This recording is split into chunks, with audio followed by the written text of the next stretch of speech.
Being famous isn't always rosy. In fact, it can be very dangerous. During a performance by Girls' Generation at the Angel Prize Music Festival in April of 2011, an unidentified man grabbed one of the performers, Taeyeon, from the stage and attempted to drag her off. The show's MC, Oh Jung-tae, and her brave groupmate Sunny luckily stopped the man, and shortly afterward, the girls returned to the stage and finished 2 more songs, while authorities took out the trash backstage. Taeyeon decided to not press charges because authorities simply considered him a passionate fan, according to Korean law, but nevertheless took some time off afterward to recover.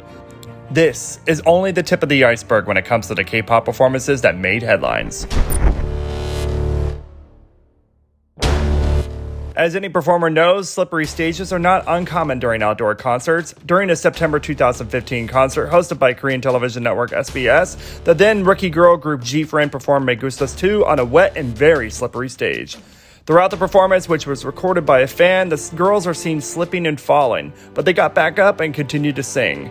The girls' faultless professionalism and teamwork was on full display as they powered through, smiling, singing, and helping those who fell down to get back on their feet. The incident went viral and gained worldwide attention. Luckily for them, it put the girls on the map, and they gained tremendous recognition and popularity as a result.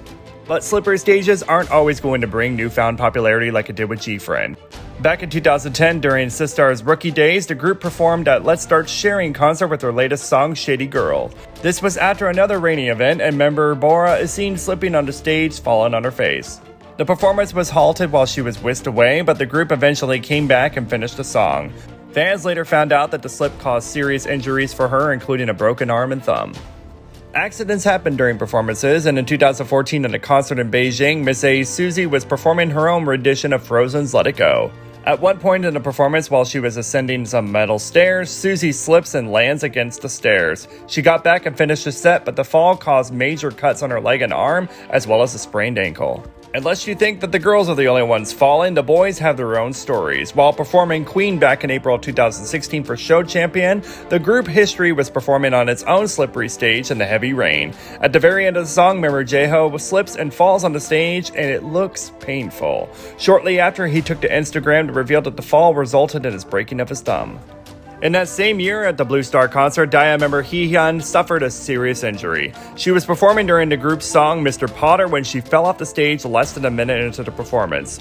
The fall was around 6.5 feet or 2 meters, and she returned to the stage to finish the performance, but in a true show of her professionalism, it was discovered that the fall left her with a broken leg and a bruised tailbone. It's one thing to be able to finish a performance, but not being able to go on is another, because back in 2011, during DalShabet's rookie year, member Subin fell through the stage during a performance of Very Charming. Her face landed on one of those metal pyrotechnic outlets, which resulted in severe cuts to her lips and face. Subin was rushed to the hospital where she received 16 stitches. But this isn't the only setback Subin experienced in her rookie year, because just a few months before the stage fall, Subin had an intense schedule which left her exhausted. In the middle of the performance in March of that year, Subin fainted in the middle of the set. She was pulled from the stage and received immediate treatment, but continued with their busy schedule. As Subin's fainting spell shows, K-pop idols are known to push themselves to exhaustion and worse, and hers wasn't the only incident to have happened on stage.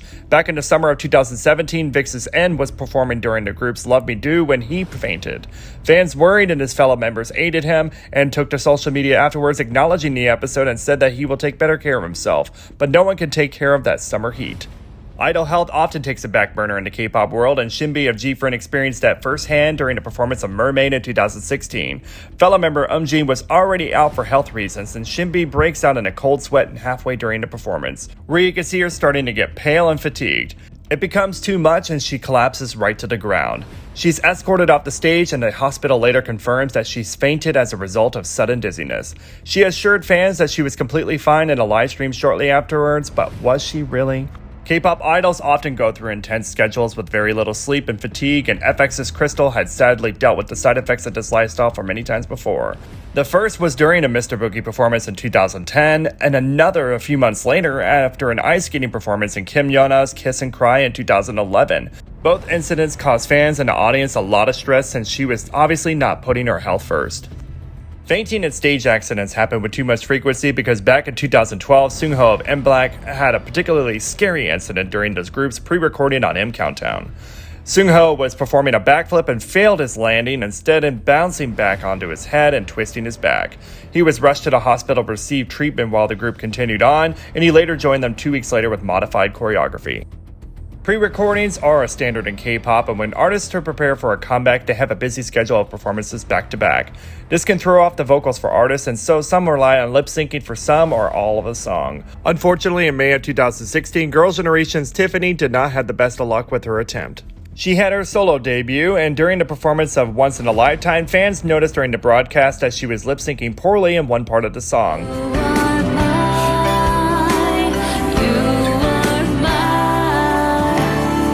She was criticized for the mishap, and the promotions did not get off on the right foot.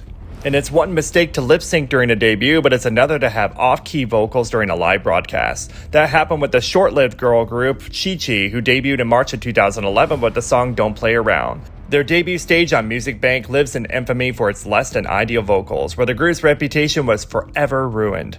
Shortly after the performance, an MR Remove video for Chi Chi's debut stage circulated that showed the girls were lip-syncing during parts of the performance and were off-key when they did sing. The video haunted the band in their subsequent comebacks, and they ended up disbanding in 2013 after only 2 years. At least Chi Chi got to see another day after that unfortunate debut, but that can't be said for Hottie. Labeled as the worst K-pop debut of all time, Hottie had her first and last television performance of her music career on BIGBANG on January 2nd, 2009. The live performance was a debacle, with unstable vocals, technical difficulties, and Hottie's nervousness combining to a disastrous effect.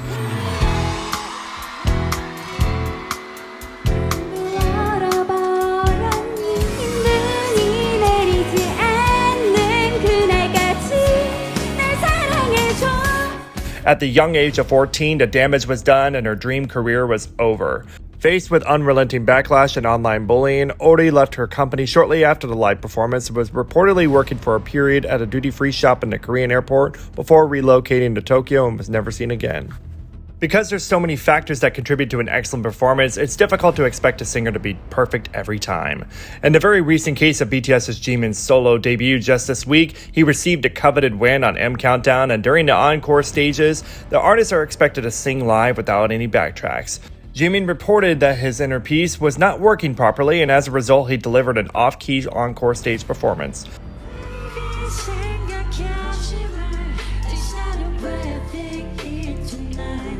Fans did not hold back in their criticism, and it affected his solo debut promotions. While it may be too early to tell, this will likely haunt him, as he's usually very hard on himself when it comes to his vocals.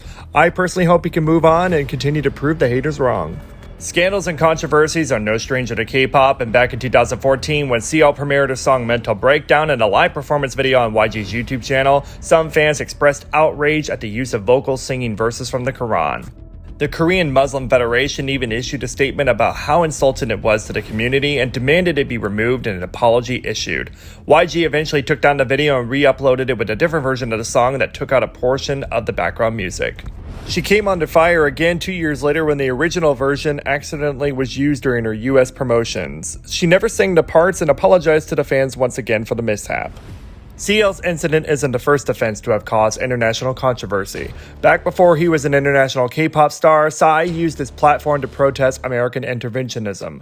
In 2002, a U.S. military convoy accidentally struck and killed two 14-year-old South Korean schoolgirls, and the soldiers were acquitted for it. Like many Koreans at the time, Psy was horrified and angered about the incident, and during a concert, he smashed a model of an American tank on stage. And in 2004, after South Korean translator and Christian missionary were kidnapped and beheaded in Iraq in retaliation for South Korea's refusal to support American-led Iraq war, anti-American protesters took to the streets. Psy sympathized with the protesters and sang along to the lyrics to the song Dear American by South Korean rock band Next, which criticized the United States military for its actions in the Iraq war and used racist language directed at military service members. Although he didn't receive any significant international media coverage at the time, once it became an international star, the concert footage resurfaced, and in late 2012, he apologized to the US military and to the American people for his inflammatory and inappropriate language, and expressed hope that the American public would accept his apology. Luckily for him, he was able to move past the situation and still have a successful career. Psy's former label YG was no stranger to scandals, as G-Dragon went through his own just a few years before. In December 2009, during a sold-out Shine a Light concert and his performance of the song Breathe, the singer was accused of humping his dancer who was chained up vertically on a bed. Because this was a concert meant for all ages, this particular act caused significant backlash for his inappropriate behavior the next day. Korea's Ministry of Health and Welfare called for an investigation against G-Dragon and YG Entertainment. His dancer, who is American, claimed in an interview that there wasn't any humping, although they twisted it like he was standing against her. YG and G-Dragon later issued an apology for the incident and was settled outside of court after being cleared of all charges. Had G-Dragon lost his case for singing the restricted songs and performing the said acts, he would have been fined and sentenced up to a year in prison. The subsequent concert DVD, however, was labeled for people 18 years or older. G-Dragon's risque concert experience was not the first of its kind, as just a few years before, during an episode of Music Camp on July 30th, 2005, viewers were shocked to see indie bands engage in indecent exposure on live television. The indie music genre was gaining considerable mainstream success in Korea at the time, and when their band Rux debuted, they also invited bands to join in on the energy. One member from Spiky Brats and another from Couch proceeded to jump around completely naked with their pants down. The full frontal nudity caused significant damage to MBC and essentially killed the indie music scene in Korea. Fines and arrests were issued, and Music Camp officially ended to later become Music Horror we know today. Nothing compares to the tragedy that occurred in October 2014 at Hangyo Techno Valley and Songnam that hosted several K-pop acts, including the girl group 4 Minute. During 4 Minute's set, around 20 to 30 concertgoers in a dense crowd climbed on a grate over a deep ventilation shaft. As a result of the added weight, the grate collapsed and the victims fell 30 feet or 10 meters into the underground parking area. 16 people were killed, and one government official who was at the scene ended up jumping to his death. The concert remains infamous for the tragedy that occurred that night.